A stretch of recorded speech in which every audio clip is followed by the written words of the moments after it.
You're special. We'd like to welcome our folks to the Finance Committee and to hear instructions about participating remotely.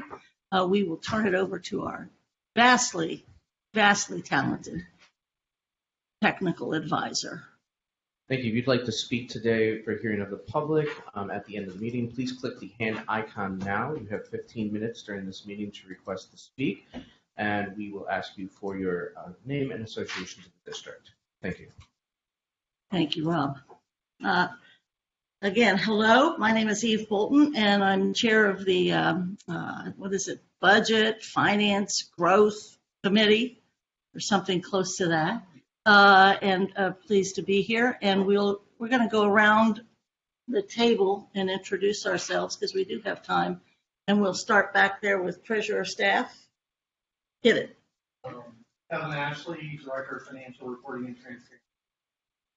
Thank you. Good morning. I'm Talia Glendenguy. I'm the manager of the federal. And Ironetta Wright, Superintendent of Schools. Jennifer Wagner, treasurer. Brandon Craig, board member. Eve Bolton and member Morosky is not in attendance today, but we do have our president of our board. Hi, Ben Lindy, board president. Thank you. And Rob, we've already heard from, and he's making sure. There is a warning that we have in this room. These mics remain on. So anything you don't want anybody to hear, don't say it, because it will be picked up and sent thousands of miles away. So appreciate it. We'll start. We welcome treasurer staff here particularly, but this particular meeting, we've decided to have posted our monthly reports. And unless any members or staff or the treasurer have any particular questions about the monthly reports, and again, we really appreciate those that we've been seeing and hearing, and especially the highlights, as well as the following the great efforts on the grants is very important to us. So, Craig, do you have any questions about the monthly postings? I guess just the one question is just more of the general question is, are we on track with what our expectations were kind of going through? Yeah, Kevin, you want to respond? Or the answer is yes. Yeah, definitely. Things are on track. There'll be a few things come in these last couple weeks as far as revenue with like CRAs and Medicaid reimbursements. Timing, we don't really know if they'll hit by June 30 or if it'll be the beginning of July. But that's the only kind of difference that may change between now and June 30. That's the challenge of being on a cash basis, that you're really, at the end of the year, you're kind of sweating the mail, so to speak, or people's vacations. But it's going to be there. It's just a matter of whether it hits before June 30 or after. We'll be good. Treasurer Wagner, could you, for the public and certainly for me, again, explain what you mean by being on a cash basis? Sure. And what's the alternative to that? People Right. listening will say, well, of course. Right. But what's the alternative? So it's accounting principle, and general accepted accounting principles in corporate America mean that you recognize your revenue as you sell it and not when you collect the money, and you recognize your expense when you incur the expense rather than when you pay the bill. In a cash basis, it's just the opposite. You only recognize revenue when you actually collect it, and you only recognize expense when you actually pay the bill rather than when you incurred the obligation to the district. So that's why we're a little bit more subject to timing differences than in corporate America, accrual accounting, so to speak. Do all school districts do that, or is it something that you all believe is the way to go? I know it's that way in all districts in the state of Ohio. I don't know if every state governmental accounting system does cash basis. Do you know? I'd say almost all of them are cash basis, and then they do the accrual accounting as of fiscal year end. For the CAFR only, yeah. Yeah, which is a requirement. Obviously, the revised code requires schools to do accrual as of year end. Some systems do run kind of a modified accrual, but because of budgetary purposes, most of them are cash basis. Right. Good question. Thank you. Staff, any other comments that you feel you need to highlight for us? We're good. Great. Well, thank you always for the work, and it's always superior. Appreciate it. We'll go to item 2, and that is our treasurer is going to talk to us a little bit about the upcoming appropriations and give us a Right. heads up, so to speak. So Right. when people look at the finance numbers, we're going to at least supposedly know a few more things than maybe other members might. So as we're closing in on closing the financial books of the year, one of the requirements that we have to do is to file so you authorize me to spend money based on an appropriations resolution, and that's at the fund level. So if you remember, an appropriations resolution has for each fund the total dollar value that I'm allowed. I can't go over that. And that gets filed with the Hamilton County Budget Commission. And so they make sure that the organization isn't overspending their available resources. And so at the end of the year, we have to file a final appropriation for the year to make sure that all of our estimates are in line with my authority, and then an appropriation for the new year. And until that board appropriates money, I can't run payroll, I can't run a check, I can't pay anything, right? And so that's why they're done in the same board meeting, the last board meeting of the month. We file it with the Hamilton County Budget Commission. Their meeting is usually a day or two after our board meeting, and then we're good to go. So there's 2 resolutions, and then in the final treasurer's report of the year, we'll do the advances and transfers. That's within the treasurer's report, not in a resolution. And what that is for is that there is no fund that's allowed to be in a deficit situation. So if you recall, all of our state and federal funds, we spend the money first and then we ask for reimbursement. So it's usually a month behind in reimbursing us. Well, on June 30, we can't wait. I mean, they don't reimburse us before we file. So the general fund has to advance money to that fund to make sure that they're at least in a positive cash. And then in July, that entry just reverses itself. We're just temporarily moving money to cover that while we're waiting for reimbursement, and then it goes back. So that happens in the final board meeting of the year as well. So there's 3 things that you'll have to act on. The whole board will have to act. Yes. And in the form of resolution. Right. It's on the work plan, but it's never done because at the end of the year, like yesterday was the last vendor check run. Usually we'll do like 1 or 2 emergency things at the end. So it's usually never done and complete and filed with the board for approval until the day of the meeting, because we're trying to get the last data in it and as accurate as final as possible. Does that make sense? Mm-hmm. Okay. Mr. Craig? No. Good. I don't have any either. Okay. There's big numbers that we see. Yes, the big numbers. It's always Right. So good to have a little bit of a preview. right. So I can't pay money out of a fund without authority, and I can't move money between funds without authority, which appropriately so, right? That's a good financial internal control. So that's what's coming. Well, we'll go to our 3rd item, and it's, I believe this, and Ms. Davis might be the one that would verify this with me, but don't worry, I'm not going to make you. I think this represents the 18th consecutive month that the T word has been on the finance agenda, which is transportation. Oh, and you skipped one. Well, I'll go back to that. Okay. If I could, because I want to make sure that we have some sense that this transportation piece, first and foremost, last board meeting, the assistant treasurer was very good about sharing with us about the transportation dollars that were in the treasurer's report, yes. I recall. And I didn't know in that if you had anything additional to say than what the assistant treasurer mentioned. No, but it was the board meeting before that. We had done some transportation contracts to finish out the year and to pay for summer schools, and you had specifically asked me if that was it for the year. And at the time, we thought it was. I was doing some analysis on the budget in the current year the very next day, and I thought I better check to make sure. And I realized there was some unbudgeted funds left in the department. I thought that can't be right. I contacted them, and they said no, that they had more to encumber, but they didn't realize they'd missed the deadline to encumber, so we had to scramble to get that done. And that was readjusting their annual need for the current year to finish out the year, so that we wouldn't end up with a bunch of then and nows the next year.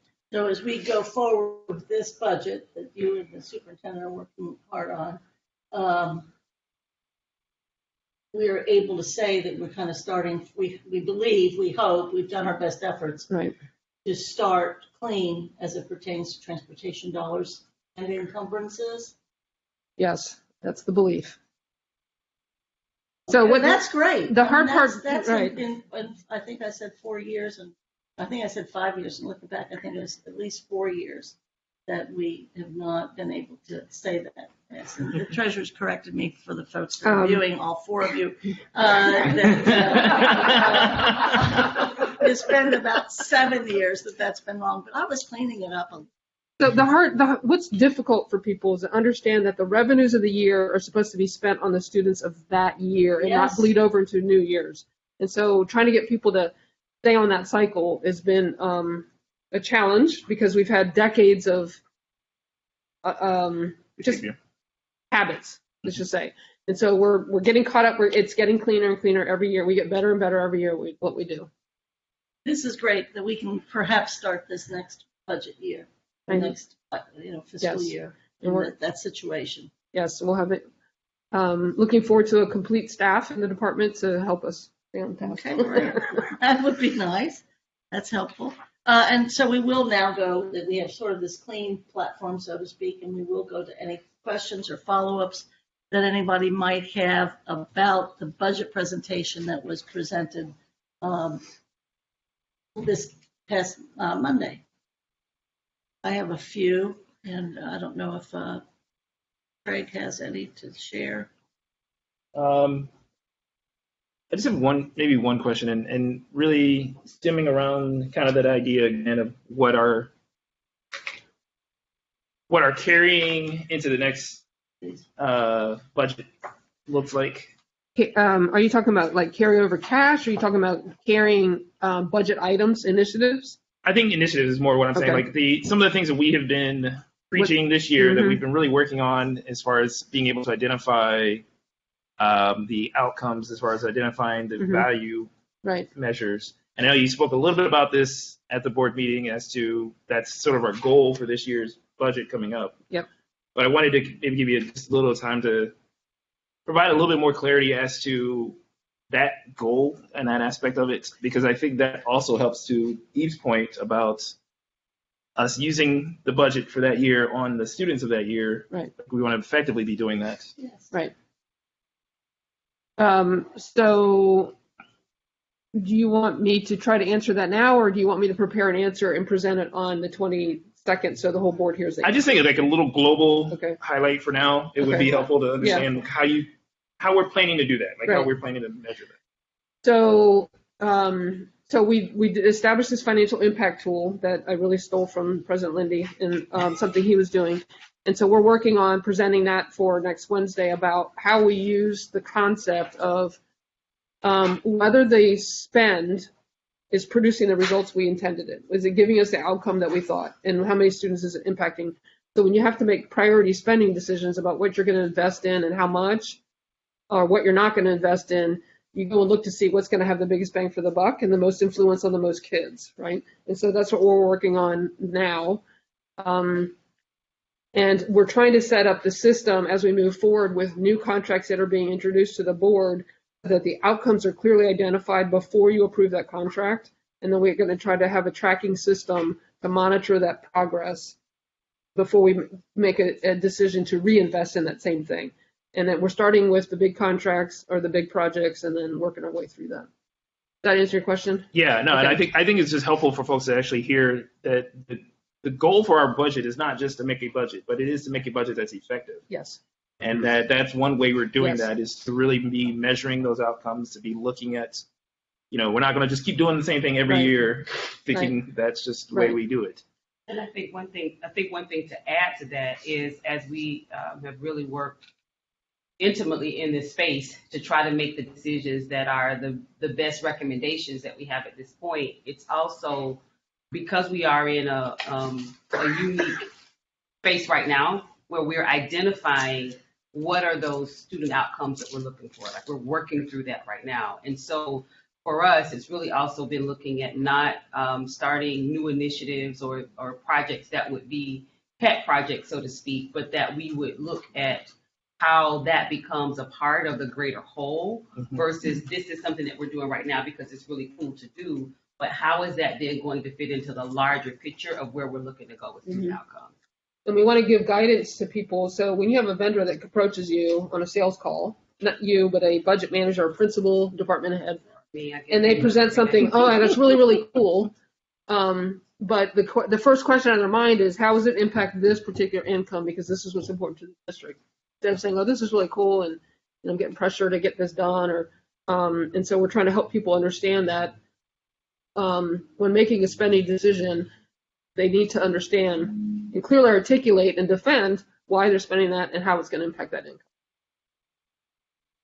I could follow up on that. I think part of the uniqueness is that we are in between strategic plans. Right. So that structure, that those guideposts that you might have with a strategic plan, you don't have that. So you're really, kind of in one foot in the past and one foot in the future. And I will look forward to your assessment of how we did or what we did with the strategic plan ultimately maybe sometime this summer. And also, to your point about initiatives, it would also be good thinking back, and again, we were in an interim period, and some things that the board committed to at the end of last year for this year that is finishing up, whether or not we did do a night school, whether or not we did spend the $700,000 in such and such, or whether or not we have a life science school. Those were some things that were, in your honeycomb chart. Right. And some of those things just didn't happen, and some of them did. So, I mean, it somehow, to that point about pet projects or what's most interesting, you are in a difficult situation to deal with that, because maybe we didn't spend that, maybe we didn't do that. And there were a number of things during the interim period that didn't get done that we, I think, thought had been committed to. So I've been putting a lot of thought into this, and because some of the things in the honeycomb were things that were important to a few board members, but not necessarily the whole board. And as we're talking about how does the administration listen to one board voice, right? Because some of those pressures on some of those things have gone away because board members have left, right? And so what that does is if you think about the tail of the dog, the end of that tip just keeps wagging from one extreme to the next, trying to keep up with the direction at the head. And so it makes it really hard to fund that, because then the funding gets spread so thinly that you can't really be effective. And so I'm thrilled on this new method of communicating and setting the outcomes as one voice, and then only one voice gets to give that kind of guidance, and then we can give that guidance to everybody else. So I'm really, really encouraged and excited about this new way of operating. You have a structural internal problem with the board from the standpoint is that we do not vote very often. So until you see votes, you might say, well, there were only 2 people that spoke about it, or there were 5 people that spoke about it. Right. And part of our almost 10 years now of trying to be a board of consensus instead of a board of voting and deciding. Right. So we have to work through that ourselves structurally. Mr. Lindy. Yes, sir. Thank you, Chair Bolden. I love the whole conversation, and I've just been keeping notes of two things I wanted to share. One is Jen gave me credit, or Treasurer Wagner gave me credit for this financial impact tool. And I don't want to take any credit for it because it came from Georgetown University. But I was, and they will sue you. And I was actually going to use this as a plug because I learned it through. They have a course they offer on education finance. It's able to do all remotely. I paid for it completely using the board professional development fund, Mr. Craig and Ms. Bolden, and I took it last year. And I highly, highly, highly encourage other board members to participate. I didn't have to pay a dime out of my pocket for it, and it was fascinating. And it's also available to district staff members. I mean, to defer to Jen on for whom that would or would not be appropriate, but it was really very, very helpful.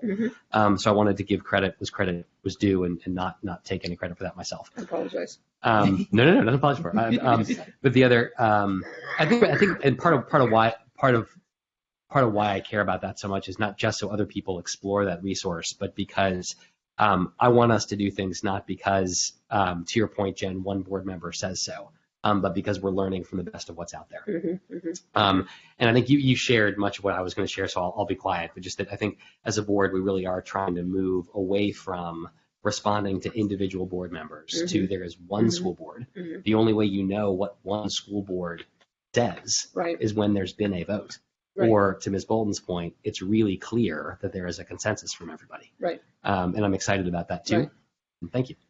Right, that really played out when I tried to get the the board feedback, because in the feedback there was conflicting messages about what to cut, what to keep, what to commit, what to grow, and I'm like, oh, now what do I do with this, right? So it's just perfect timing, like the wheels are aligned. Well, I think more of that will be taken care of the more we engage the public from a board standpoint, and I think that'll be helpful. Good. Some more questions, if I can, about the budget follow-up. I think that's where we are. Could you explain a little bit more fully as to why we have to increase our total budget piece because sure. of preschool Yeah. promise? So our operational budget is set based on the 5-year forecast. Oops, sorry. On the 5-year forecast. So as long as, we try to make the expenditure budget not grow to make sure that we can maintain proper cash balance. And that was set at $609 million in the general fund. Well, part of the revenues that we receive on one of the levies, there was a $15 million set aside to expand preschool.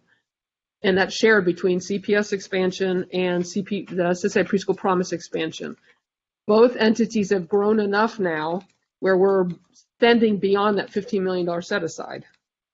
And so we're having to dip into prior year unspent cash because of that levy, through that levy, in order to support next year's anticipated budget. So what I'm doing is taking that extra above and beyond the $15 million and adding it to the operational budget for the appropriation. Because if I leave it there, that means our K-12 operations get squeezed to accommodate the preschool growth. Does that make sense?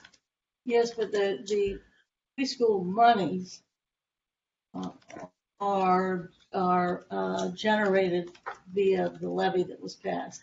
So is that general fund or not? It is general fund. So that still is an increase. Right, but it's only generating $15 million, and we're going to be spending $18 million next year on preschool from the general fund. So keep in mind, we have other preschool funding sources. We spend way more money on preschool than our half of that levy. Of course. Right? So if I took the budget and let the general fund portion of that grow to $18 million, that means I got to take $4 million out of somebody else's K-12 budget to pay for preschool.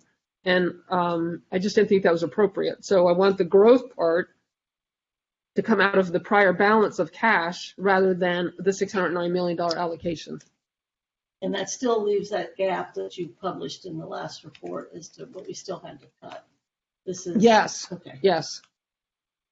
And then when we get to the preschool budget that they've sent over, we can talk a little bit about the costs or the expenditures via CPS versus CPP. But we'll get there. Okay. Let's see. On the budget, I think we're good. Well, we can do the real preschool one, for example, on this one thing from the presentation, preschool expansion budget. It talks in terms of the amount of spending for CPS versus the amount of spending for CPP. And running along that line, it's a significant, not significantly, but it's more for CPP than we're reporting for CPS. And if you could explain that, that Absolutely. would be great. Because in the master agreement, it says that CPS, so the money, the $15 million is to support preschool expansion. There's four basic pockets to spend. There's tuition assistance, and it's a formula based on the quality of the center and the income of the families and whether they're half-time or full-time preschoolers, 3- and 4-year-olds. Then the second pot of money is on quality improvement. So they wanted to invest money in coaching for centers so they can get a higher quality rating to get more money and get more kids more money. The third pocket was on administrative costs and student support. So CPS side of the budget, we expanded our special education staff to support the private providers, students with disability, preschool students with disabilities, and the identification of thereof. We pay for a diagnostic team that specifically supports these preschool expansions, and preschool itinerant intervention specialists, so special ed teachers for the public. In addition to, each organization has some administrative costs that they spend. And then the CPP side does the workforce development, so that there was a huge interest in getting the living wage up of preschool staff and the private providers, because they couldn't match our salary base. And so that they're trying to get those teachers get higher certifications to qualify for higher salaries. And you said we spend so much. Yeah, so thank you for reminding me. So they spend more than need of the budget than we do, because we have all these other funding sources. So we have Head Start, we have Title I, we have the Early Childhood Grant, and probably something else I'm not thinking of. And we have some parents who actually pay tuition based on their income.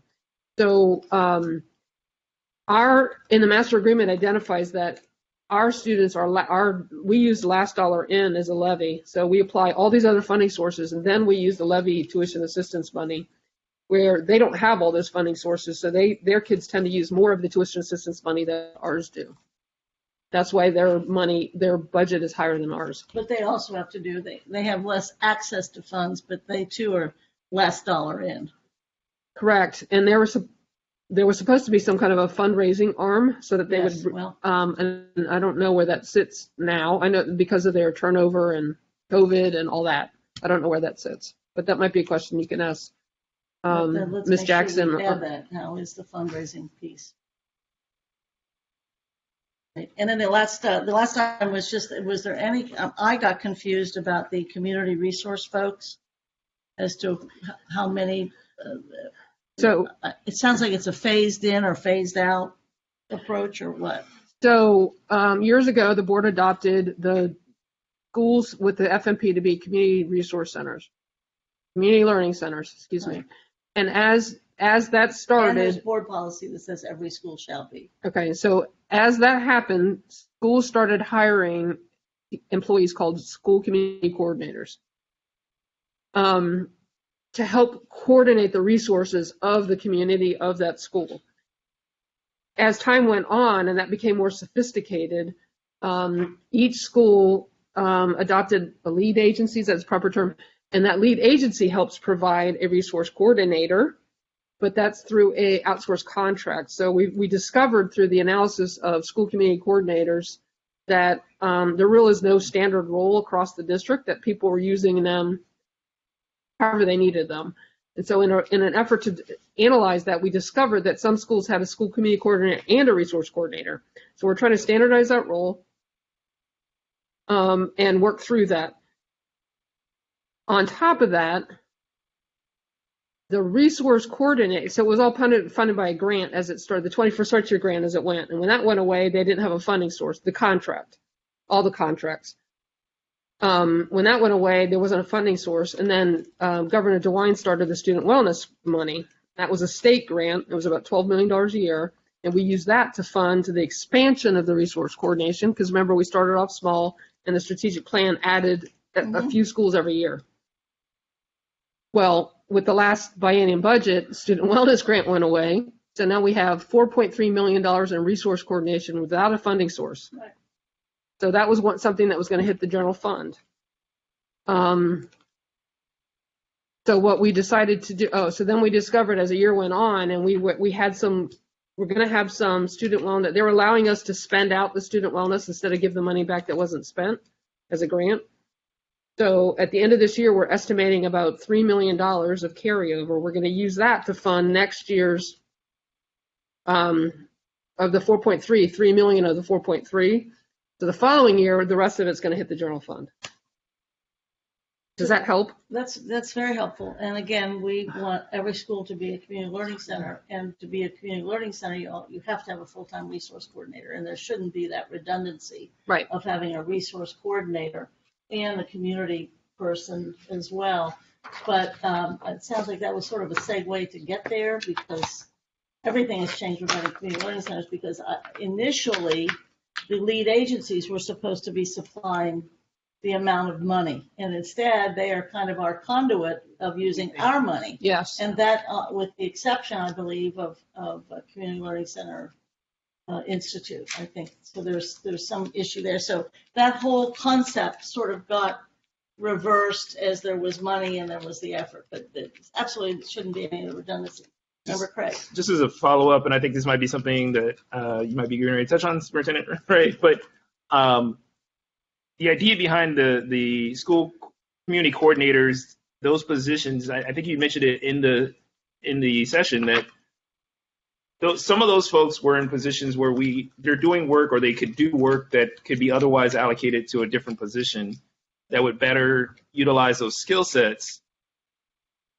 There were still maybe a handful or a couple, maybe a dozen or so of people who there's still time to figure out, but there is a totality of the 23 full-time dollars budgeted for community coordinators currently that had to be addressed that were being addressed or being removed from the budget, right? Like, so it's not necessarily that, again, that it's those people, but it's the budgeted spots that were being addressed, and then some of those folks were being moved into positions that, where you were saying, because it weren't a standardized work or because there may be other work that needs to be done, and we, Lord knows, we have tons of open positions that we need to have people doing things in. Yes. They may be able to be moved into those spots. Yes. So thank you for the question. So what we didn't do, what we didn't recommend this year, to try, at the point that we are in the budget, we did not want to move to a space where individuals did not have employment, so to speak, and or they weren't comfortable with the other position that they were going to. So instead, what we've done is notified schools and notified staff that those positions are going away. So any position that was vacant, we closed the position. Mm-hmm. So that we weren't able to hire for the position. For individuals that if any of the positions become vacant during the school year, we're not hiring for the position. So it becomes a phased out approach. Yeah. And we did look at the cross-reference for all of the staff and where they could go, and many of them, would be eligible for para positions, or they could, based on kind of what they make now in terms of salary. Mm-hmm. Some would be eligible for LTS positions, but we're giving them opportunity to do that. So I think we ended with about 9. I can cross-reference the number, but I think we ended with about 9. I think that's right, about 9 that were left. I don't know. 9 that were left that are noticed. So we really did that a year early versus waiting just to say, okay, this is where we're going. So if there are other positions that they're interested in, other positions that they want to look at now, they're able to do that, and then we close the position. Yeah, and I think that's again, going into this culture that we are somewhat changing is to be effective and efficient with our resources. And so if we're observing things like that, we have multiple people basically tasked with doing the same work. That's the thing that we have to, as a district, be able to say, okay, well, what else can we use these people for? Mm-hmm. How can we effectively do it? And that's what it sounds like you all are doing. So I applaud that. Yeah. And as things change too, moving into the future, looking backward, things evolve based upon expediency rather than what's the best effort that we should be making. So some of those things go back to kind of the root as to what it was supposed to be and what they're supposed to be doing, or who's paying for what. Wouldn't be bad to kind of review that in its, in its original form. Yeah, and I will also add to that, Board Member Bolton, that we really want to take a look at what we fund from grants, because as I've worked with the treasurer and gone through line by line several different times, positions that we have or large projects that we're doing, I find that many of them started out being funded by a grant. And then the grant goes away, and then all of that is absorbed in the general fund, or the expectation is that it's absorbed in the general fund. So I think moving forward, we really want to look at, if someone is granting something to us, and it goes with positions. If it's just a regular grant for us, it's probably not the best idea for us to, outside of the grants that we get all the time, Title I, those kinds of things, it's probably not best for us to put positions in those grants. But if someone is granting something to us, really looking at the longevity of it and having a conversation up front about, we have this $750,000 now, but that's for the next 3 or 4 years. So after that 3 or 4 year period is over, we really have to take a strong look at the data. That's why it's important at this point to look at, what I've been referencing since I started talking to the team, ROI. What's the return on investment for what we're doing, with this particular? Music to my heart. Look, I use ROI for my life, so I believe that's a great method of thinking. I think the other thing maybe to add on to something that we can ask to be done in that consideration for grants that are coming in or contracts that are coming in, what is the cost post the end of the term of that sustainability grant or plan. contract? Yep. Right. Yep. Because I don't know that we've done always that assessment. Oh, So no.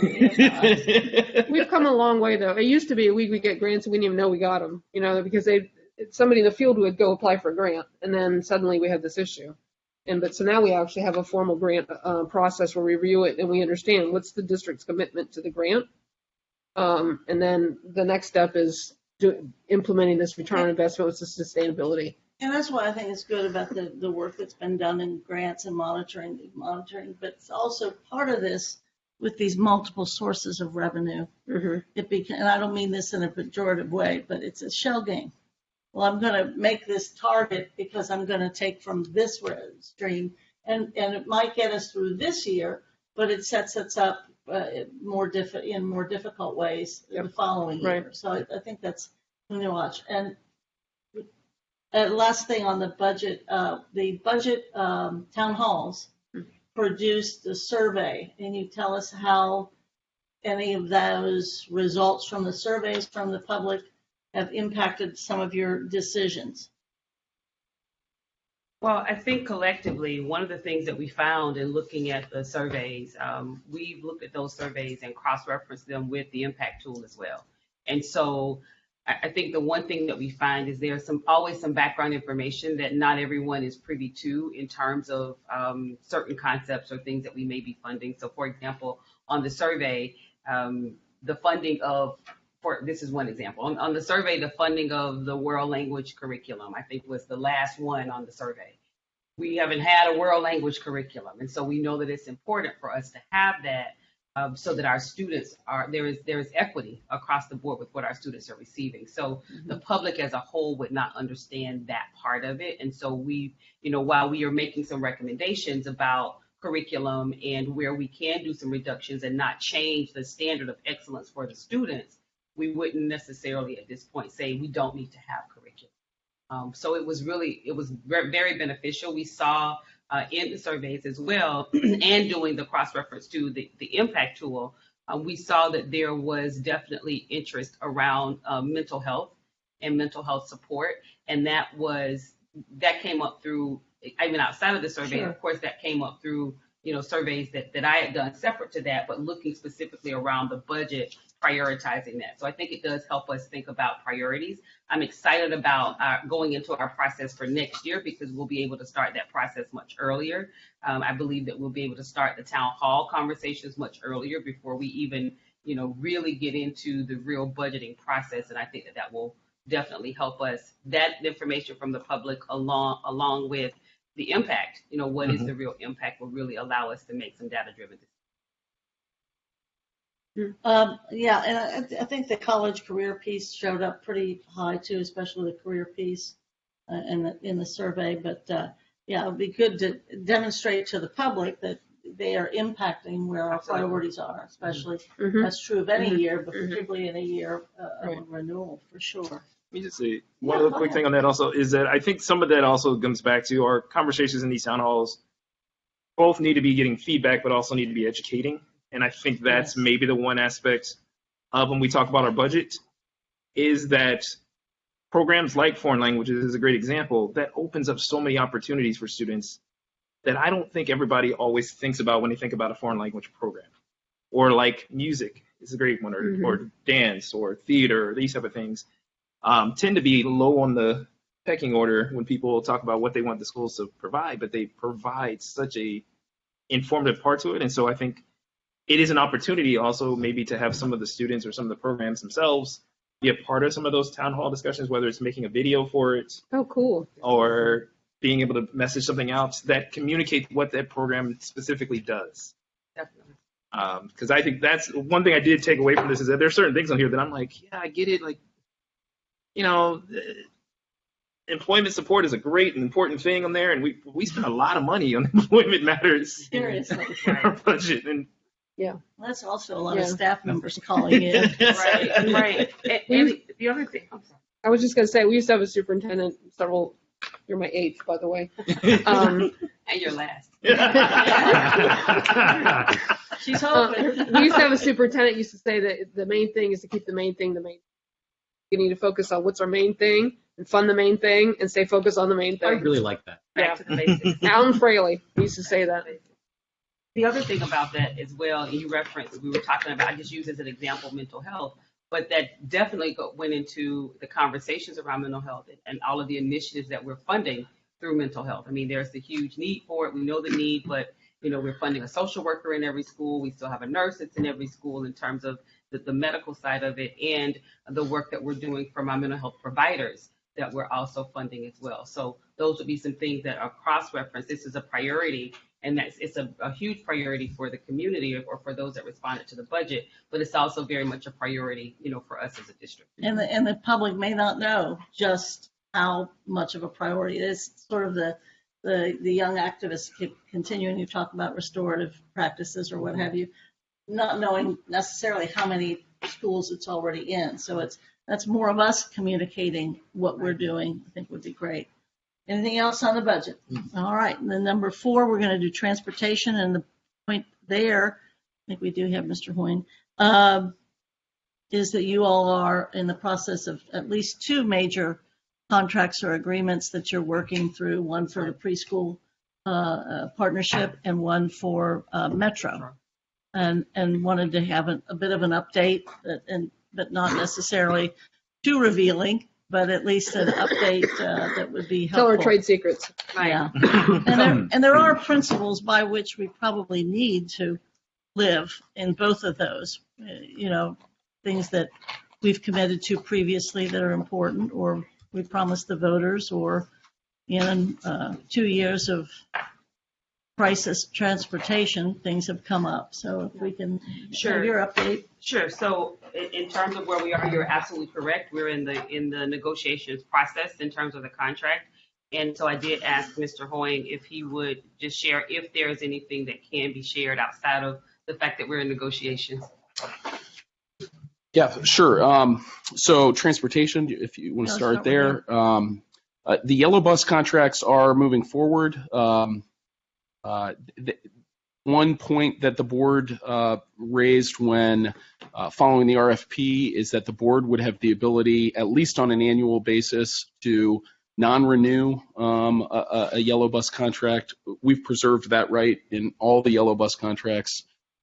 Beyond that, we've again ensured that the district has appropriate protections, insurance, indemnity, things like that, especially with our yellow bus vendors. Performance accountability measures have been put in place. Those contracts we don't have them signed, but we have shared back and forth with the yellow bus providers. SORTA, there are some open issues that remain with SORTA. In terms of they need to work out again, it sort of works out the routing for us as opposed to the yellow bus where we're involved in the routing. It's really always been SORTA's role to work out the routing, so that the teams, as I understand, are sort of working through making sure that SORTA's informed of the new rules that apply to public schools who are using public transit as a transportation option. For example, no more than one transfer is now the rule in Ohio. It's not just in CPS, but in Ohio that schools that are using public transit as an option have to ensure that there's not more than one transfer. We've also shared with SORTA, the board the policy that the policy committee worked on and that the board recently approved for transportation. So that's moving forward as well. Any other questions on transportation? Mine would be length of the contract. We were in a non-contract or contract for 5 years. Based upon recent history with the SORTA, 5 years sounds like a very long time to be in that involvement, and probably, I would assume, reduces cost. One of my other issues is us removing our 7th and 8th graders should have some significant impact. Cost as well. Because it's costing us more to put the kids on Yellow Bus than for us to use the Metro. So we're absorbing that. And I think the other piece is, I remember interim superintendent mentioned, well, if the families know exactly how to do the routing, everybody will have only one transfer or less. Well, the reality is part of that was if they get up at 5:30 in the morning and then they arrive at school an hour or an hour and a half late or early or late, it really has to be for us to be where we need to be.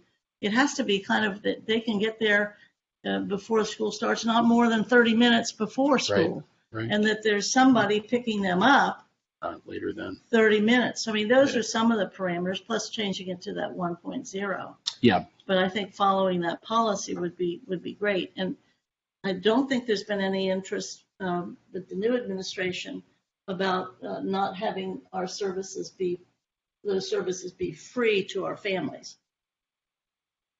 Meaning our families don't pay for any of that transportation stuff. And that was a huge, big decision that we made, which had great impact, if I recall. So, I mean, that's people, we're talking millions and millions of dollars. It has great impact also because, again, whatever transportation we offer to our own students, there's still the requirement to offer that same level of transportation to charter and non.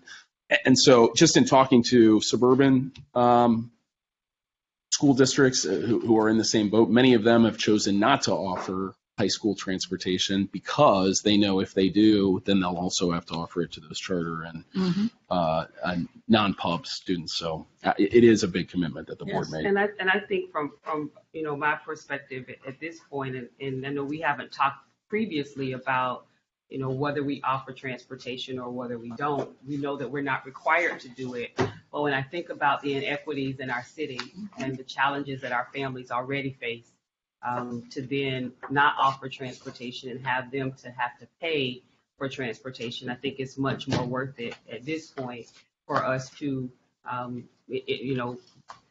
transport our students, knowing that we're also transporting all children that are in the city that get transportation. So that becomes a challenge, but the reality is our students need it.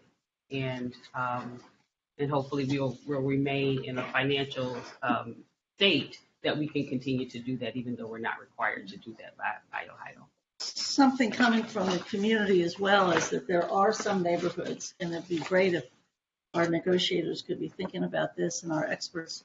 There are some neighborhoods that do not have bus service conveniently, whether it's Finlater Gardens or Winton Terrace or Amberley Village. You run the extremes. If there can be a concentrated effort to think about that, I mean, and the other piece of that, if I could add, this idea of a universal anytime, anywhere pass system, we had to commit to that because we were caught in the midst of crisis. But that is well beyond what the law would expect of us, or that we can assure the safety or accountability. And indeed, even Metro's had trouble doing unique riders. They can't tell us if the kids going to school or not going to school. So it's a very exciting kind of opportunity. We know we're not going to go all the way back, but there has to be some sort of both parties being comfortable with what we're doing. Yeah. I think one of the things, again, my little bit of because I don't have many of these soapboxes, is the idea that I think part of the struggle that we have as a district is that we have such a spread out area that we cover, and that we have some students traveling from one end of the spectrum to the other end. to attend school. And I think that's the long-term transportation model and thought is about how do we get students opportunities within spaces that are closer to them, so that a kid who may be going to fourth grade near them are not going to seventh grade across the city, which puts on added costs to transportation. It affects some of the ability to transport students to and from. But I think the only other thing that really came to mind, and it was what essentially happened at the time last time, which was that paying attention to where some of those stops are and where some of those pickups are, because of the safety factors that are involved. And I think that's one of the crucial concerns to me, is that whatever we get from SORTA would be thinking about this as students riding a bus, not a person riding a bus. Because the way I would get on a bus and the way I did get on a bus when I was in law school is very different than how students catching a bus go to school. You may have 10 or 12 students at a stop. You may only have one. And that one student may be at a spot that's very unsafe. I'm thinking about areas like Amberley, where you would have to bring a student all the way up to Main Road or that type of deal. You may end up with a large cluster of people at one spot, going to different schools even.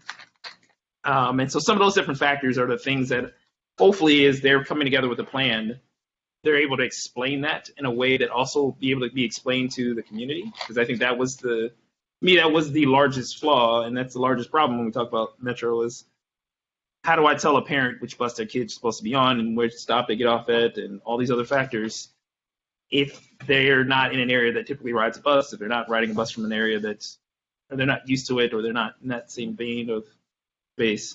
I think the other thing I would add to your point as well, especially about students riding a bus, not just a person riding a bus, is some collective marketing for our community, reminding them that we do have students that are on the bus.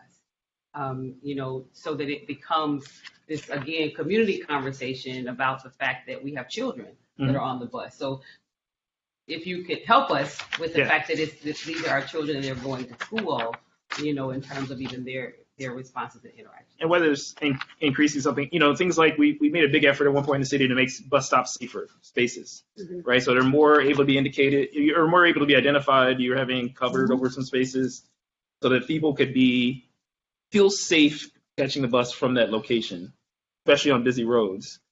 I think that type of effort with students and being aware of how that was something that was mentioned at the engagement. We had a couple of city council people there, and the kids it wasn't necessarily about the way they're treated on the bus, although they liked having a regular driver that they would know or whatever, which doesn't happen anymore, but they were uncomfortable at bus stops.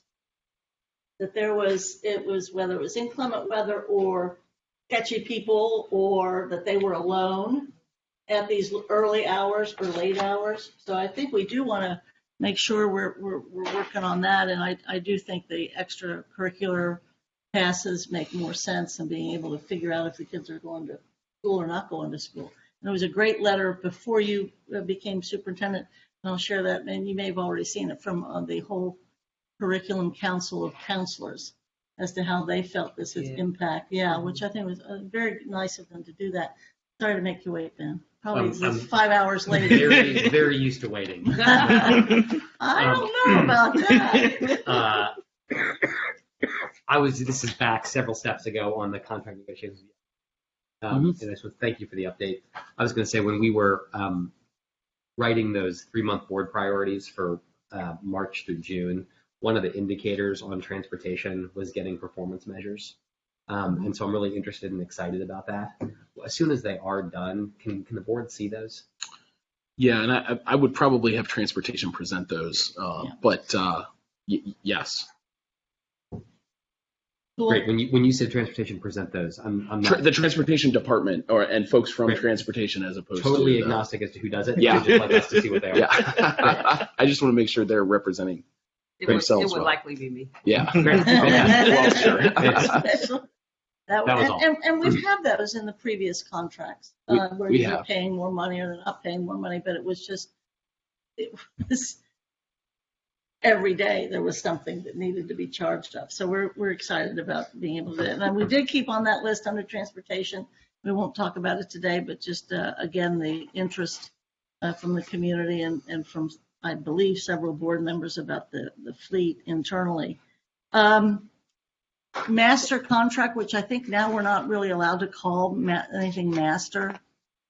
I think we have to call it primary agreement if we want to be politically correct. Well, only because my source of information comes from HGTV. Real estate. Yeah. You don't call it a master bedroom anymore. You call it the main bedroom or the owner's suite. That type of thing. The owner's suite. I like that. There's its own connotations also.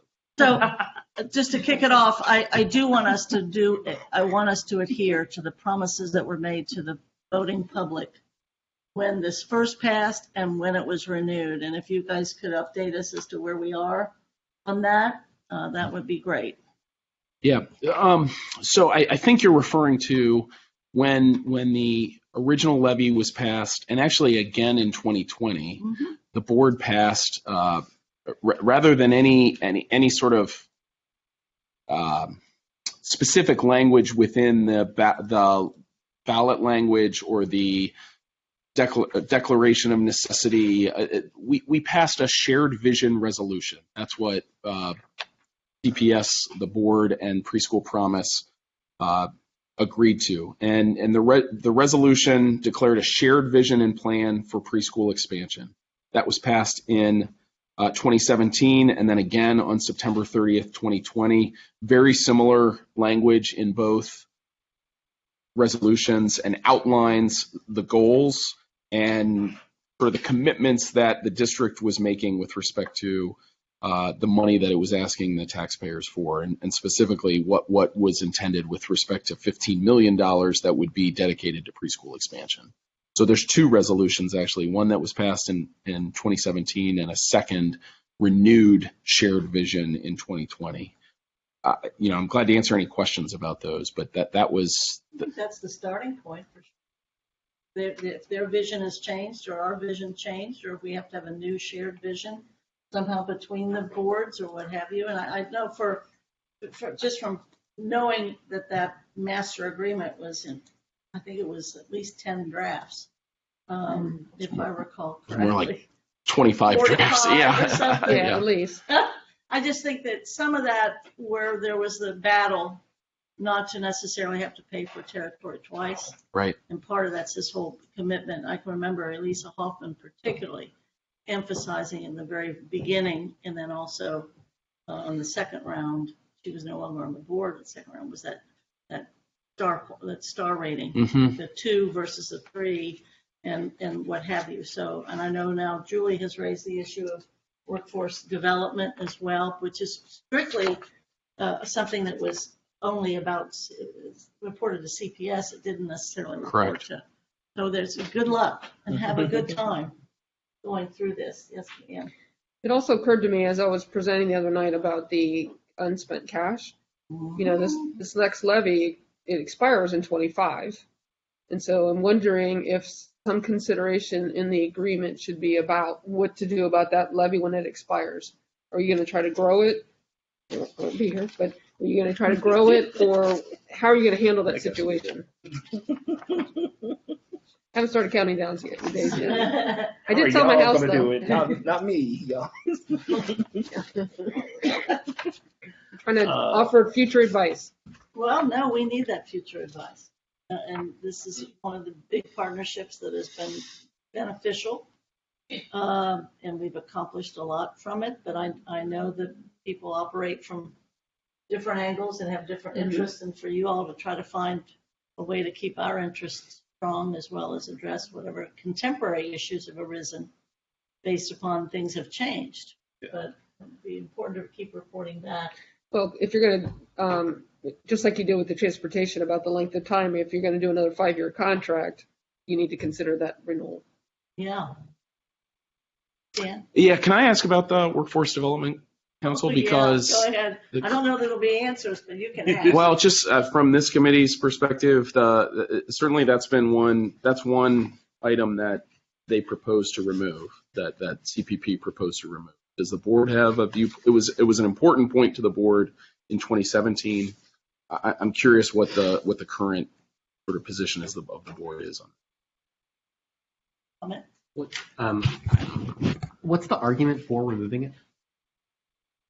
I don't want to make their argument for them. I don't know. I don't know. Jen, do you want to say something else? I just know there's a lot of confusion about, based on what I saw and participated in, there was an evaluation by our internal audit team about whether they were fulfilling their need, and I don't think the results bared out what the original intent was. Now, maybe the purpose changed, it needs to be revised or whatever, but I think it was that epiphany about, sometimes you get these great ideas and things happen, but it just don't play out the way you intended them to. And so I can't speak for CPP's opinion.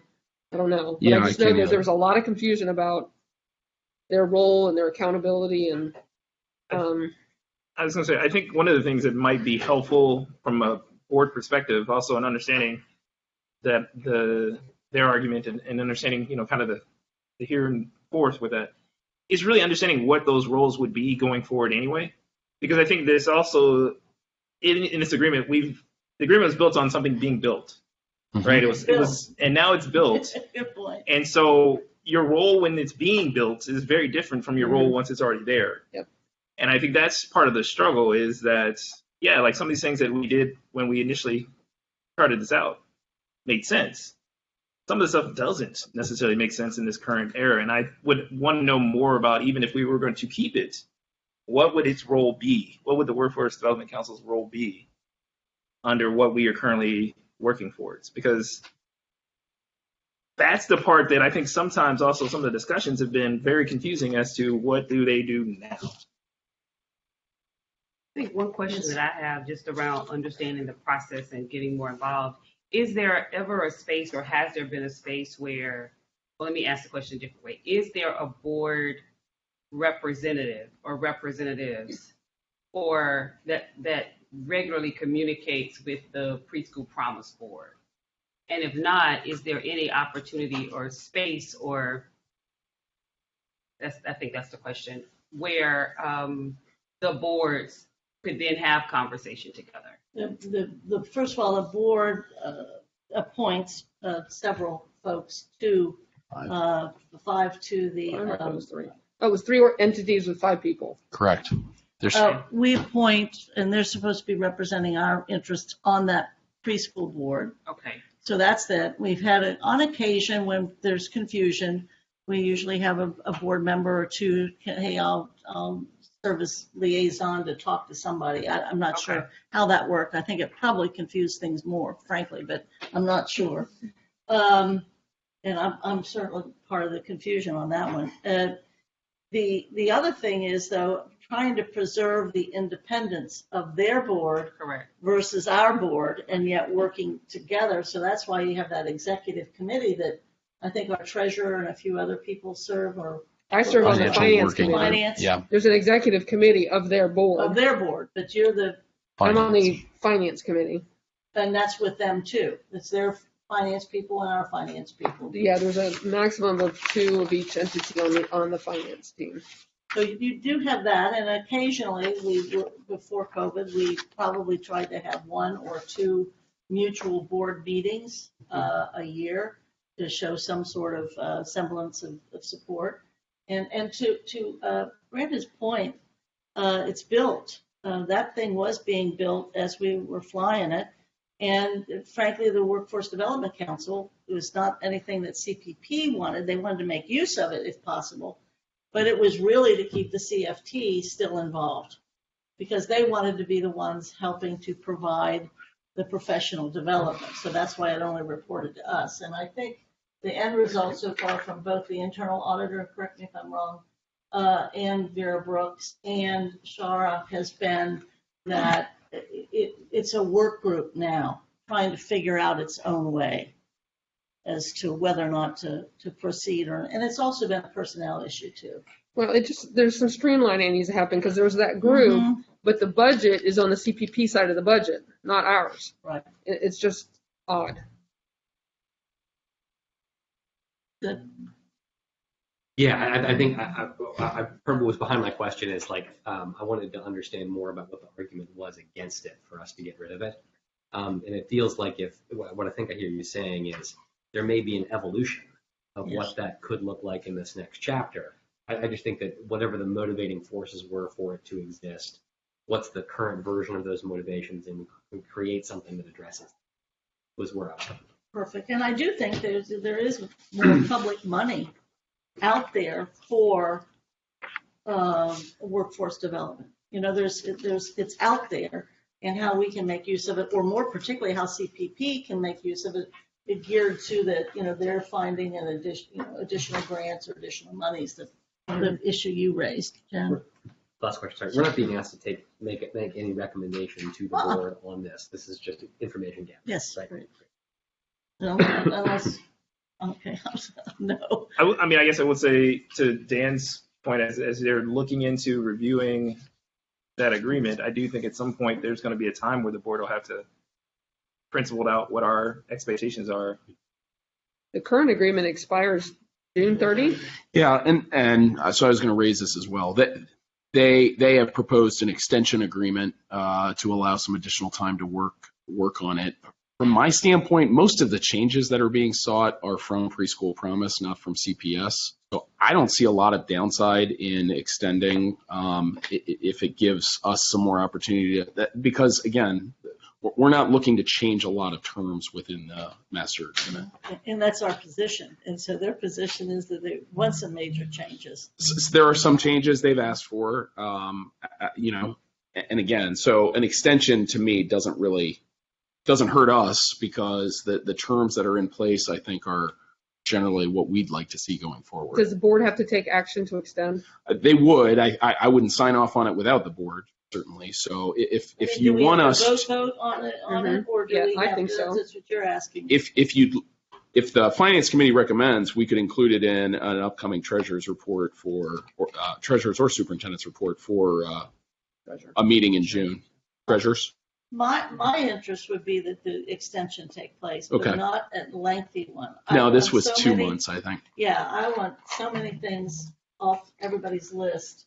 Yeah, I would be fine with 2 months. I think, again, with that idea that we're doing it for the purposes of reaching a new agreement.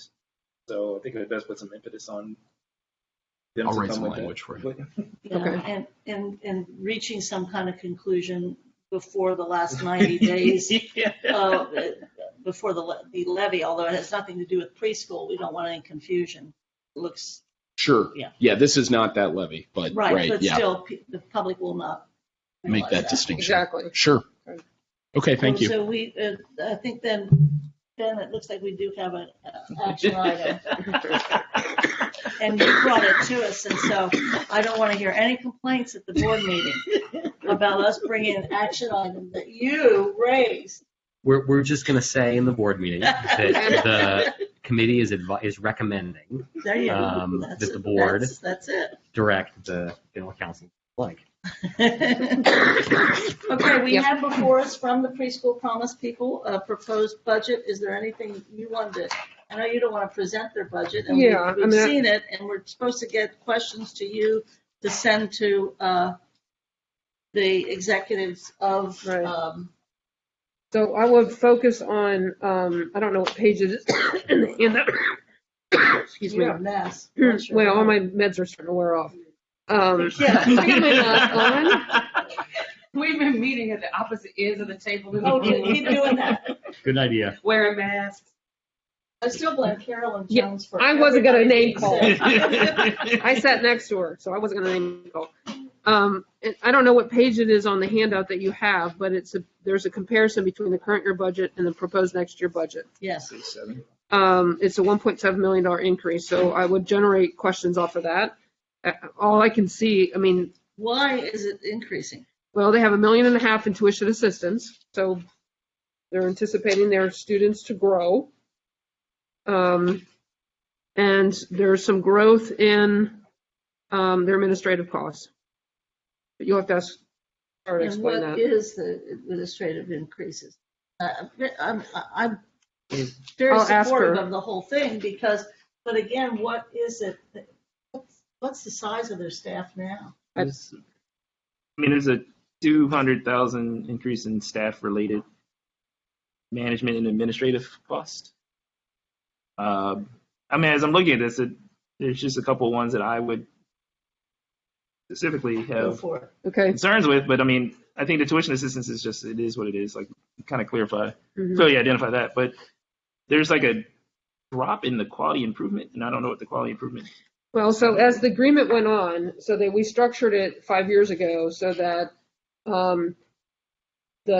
the proportion of spend between tuition assistance and quality improvement would shift as they grew. Okay. So I think what they're saying there, and maybe this is something like, I'll ask Chandra to explain, or Chara, sorry. I used to have an employee named Chandra, so I think that's the phenomena as the tuition's growing because they have more centers online, more kids available, more seats available versus how much money they're investing in helping people get to a higher rating. Okay, and I mean, like that would make sense. That would be fine. I think the one that somewhat the staff related one is the one that I just don't know what that means Okay, I'll ask her to explain. and how that differentiates from general or Mhm. general management administrative costs, which actually go down. But I know if those are positions that they're hiring, or if that's, I don't know. Yeah. Okay.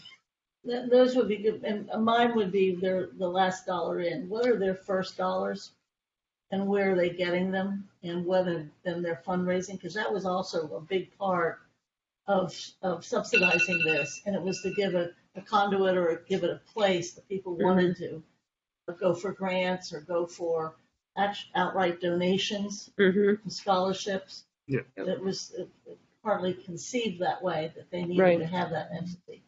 Got it. So those would be Right. questions. You good with the ones you've asked? Yeah. All right. Yes, sir. What is our role in saying yes or no to their budget?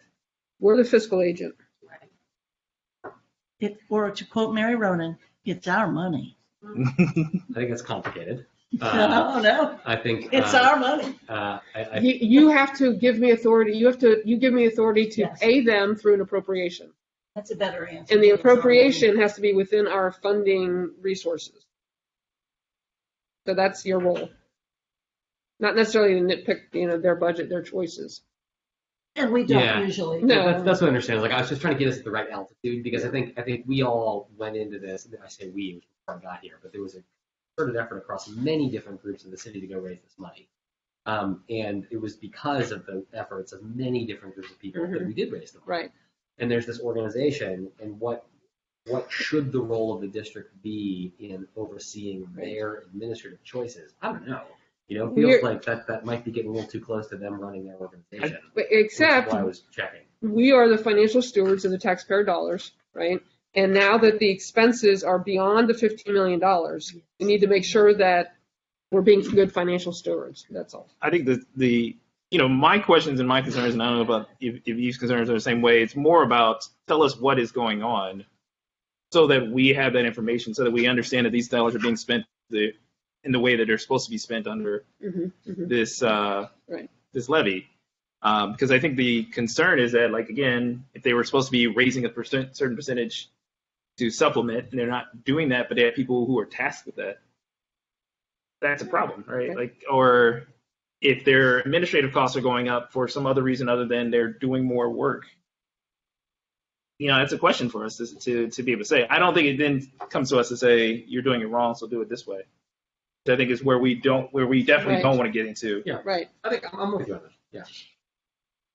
And as much as it was a community initiative and community driven, thank goodness, and fantastic, there was only one elected body that we will be the taxing agent and we'll assume that responsibility, not just because it helped us, but because it helped kids. And we were recognizing that we would be spending public dollars on private concerns. And that doesn't happen. So so yes, city council didn't want to do it, the county commissioners didn't want to do it, state didn't want to do it, and we said we would do it. And the business committee did not want an earnings tax. That's right. Absolutely. And very much a group of folks that were very supportive of it. Even nationwide, preschool became a great movement, especially within the business community. The reality was they weren't earning tax in the city. Okay, good. Okay, thank you. You've got questions for her? Yes, I You want do. to tell us about unclaimed funds policy and where we have to go with that? Yeah, so, well, Rob's going to bring up my handout. We're requesting the Finance Committee to consider a new policy that gives us authority to handle what's called unclaimed funds. So we pay bills, and sometimes those checks never get cashed, right? We've been carrying money on the books in our bank reconciliations for a while.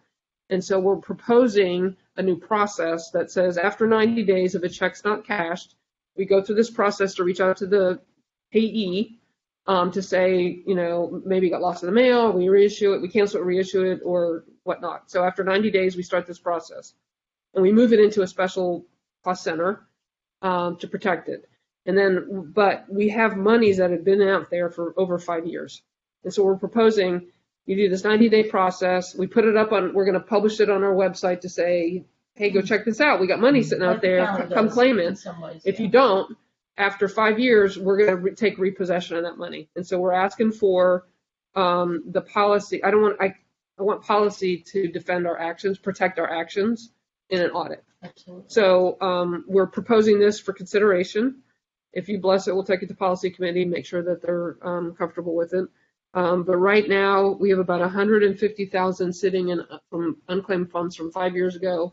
We have communicated until the cows come home to try to, and it's come down because we were able to reach some people, but after 5 years of trying, we want to get into a process, and we want this to be added into the Finance Committee work plan. So it's an annual process for us. So May, we'll come and say, here's our unclaimed funds. Get Finance Committee to make a recommendation. It gets approved in the board minutes, and then we can move and reclaim those funds. Davis, did you get that about the work plan being? Thank you. Yeah, so we're going to, for this group, we're going to get it on the website, give it 30 days out there, and then with no activity, then we'll claim them if we adopt this policy. And legal counsel has said this legal. Kevin, are you out there? Legal counsel, I know internal audit reviewed it, but did legal counsel review it? There was an initial, Uh-huh. but we didn't formally. Okay. And, he leads policy, so we'll make sure he's on board. Good. I don't have any problem okay with it. Yeah, as long as none of it's my money. But Check the website. Super. Okay, we're rounding a third here. The ESSER funds, anticipating ESSER funds for fiscal year 23. How are we anywhere close to guessing how much we're going to be spending of ESSER, and then how much will be left for the FY 24? Yeah, so we're going to bring a revision on Wednesday for the full board to consider. The challenge is there's 3 grants, and you can move money in between them. So we're trying to close out old ones. And as we're trying to close the year and spend money on it, and as we're trying to balance a budget, the data changes like 12 times a day, right? So not much of an exaggeration. Excuse me.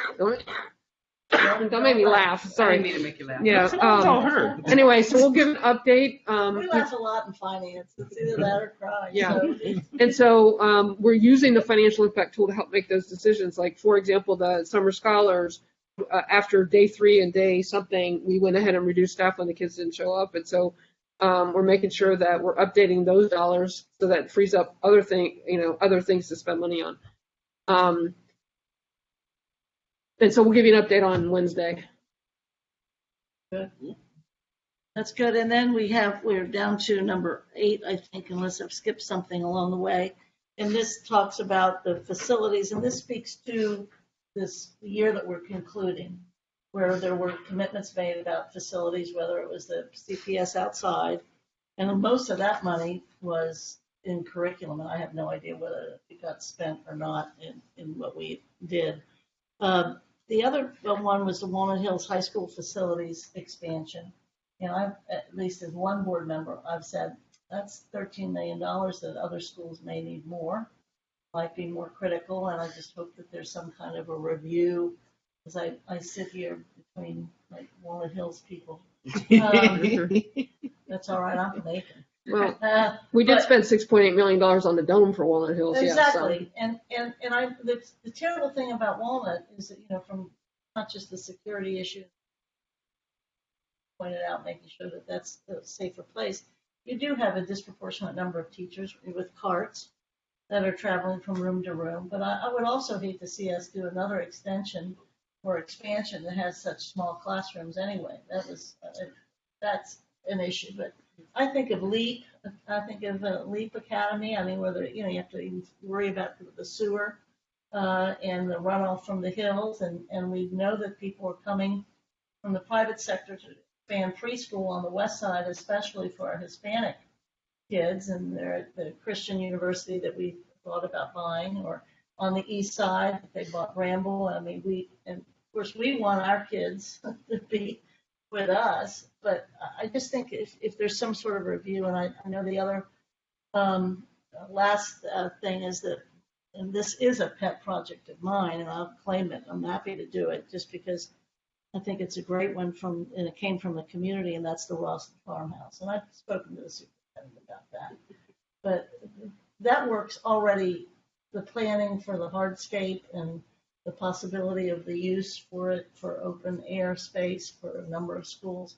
It'd just be great to see where we are with that. We don't have to have a big discussion about either of those. So I'm trying to make sure I understand. You're asking for a presentation on each of those three projects? A status. I don't need a presentation. I know that the status for Rawson is in facilities' hands. At least that's what I think I've heard, as well as a zoning piece. I've heard you've had the zoning piece reported back and forth, but that's for the Rawson. And then I to see if there is an administrative reconsideration or review for Walnut, and then of course the CPS outside.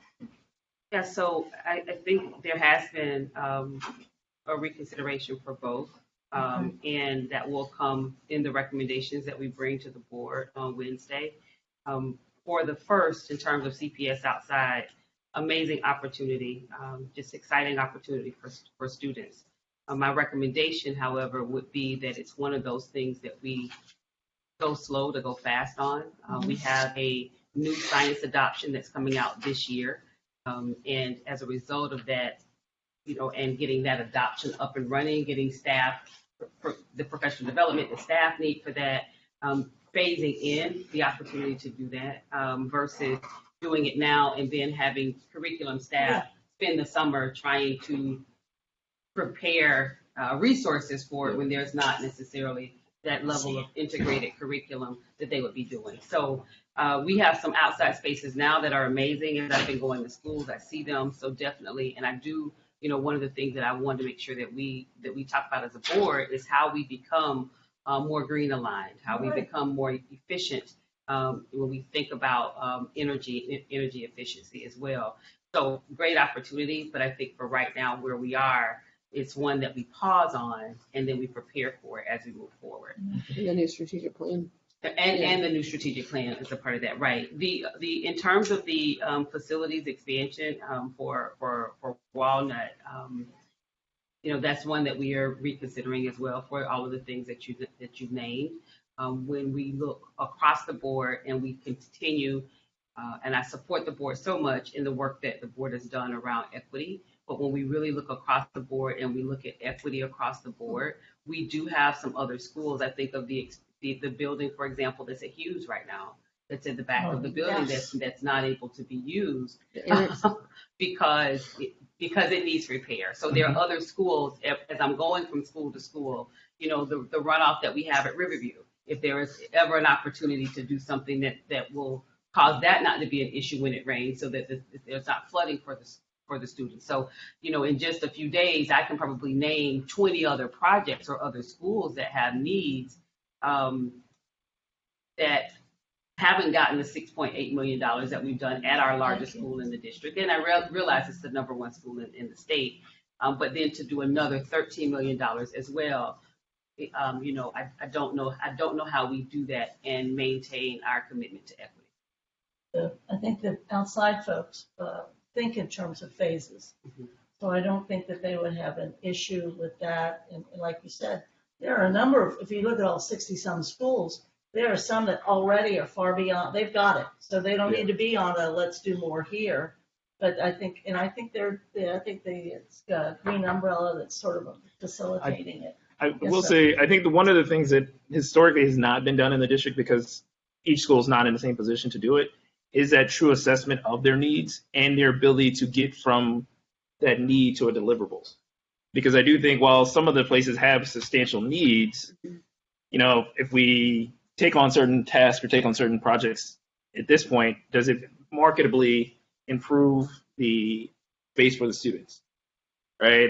Because I think that was one of the issues, at least when I remember from actually working in the district, whatever it was, 12 years ago, 13 years ago, is that there are certain places where there just weren't students at that school also.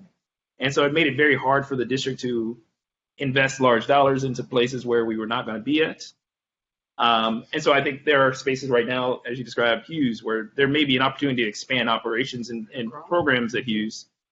And that's the more determining factor as to what we're doing in improving that space and in renovating that space. That also gets back to that question with Walnut of the right sizing of Walnuts, the right sizing of experiences and opportunities for other schools. I think back to my soapbox, it also gets back to the idea of if we are improving the quality of education in some of the spaces and the opportunity, then it makes it easier to invest in those spaces also, because we don't have 60,000 students trying to go to one school. We can have 60,000 students going to a bunch of schools as a growth model, right. Which I think right now is part of the struggle, is that we have some of the properties that we've been talking about doing work on, some of the things we've been talking about doing work on are really built upon them bringing the need to us, not us doing an evaluation of it. I would say there's a lot of public discussion on the board over the last 3 or 4 years about looking at our district. And that was the reason that even in the last strategic plan, even growth became one of those 5 items. And it was a big deal to do that because everybody, in different places on that. But I don't have an issue with anything that you've said about where we are with this or you, Jen. I was just going to say that what we're missing right now, because we're in hybrid of plans, right, is the operational plan to support the strategic plan. So we have an outdoor plan, a growth plan that's out there somewhere, right? We have a technology growth plan that's there. We have a facilities plan. We have a curricular plan, but it's not holistic so that they're all supported together. It makes it really difficult for me to fund all that stuff when it comes in one meeting at a time, right? Totally agree. Yeah. I think a part of that is where we are right now in terms of resetting as a district and a board. Because I would concur with you, and we've had this conversation. We're doing a lot. We have a lot of initiatives that we're doing, and you referenced making the main thing, and I was working with the group yesterday. I think the board has heard me say this, is it's also getting back to the basics. We have so many initiatives right now that we're in initiative overload. And so as you're going to schools and you're looking at what they're doing or how they've been doing the work that they're doing, we really have to go back to, at a foundational level, what does good teaching and learning look like? How do we make sure that we are taking care of children in a safe space and that they're safe academically, they're safe socially and emotionally, and they're safe in a connecting kind of way. So I think as we move forward, what we will see born out of that would be plans collectively in terms of next steps, because that's not something that we have right now. And what we do have is not interconnected. Right. And so making sure that there's the intersection of this is where we look to go in terms of overall school programming, but that has to start, to your point, as an audit, right? And auditing what we currently have, not just what we say we have in conversation, but what is actually taking place in the building and what is the community calling for. So we know one of the things, and I know that, Walnut has history, it has legacy, but we know that there is a call for the higher performing opportunities for children, but how we're creating that in spaces across the district that are not such that everyone is trying to go to the same location at one time. So that's something that, as a CEO and board, that we're going to have to be prepared to work through, because that's not if we go that route, when we present the budget, we know that there is going to be some concern from that, and we understand that, but there's a greater district that we serve.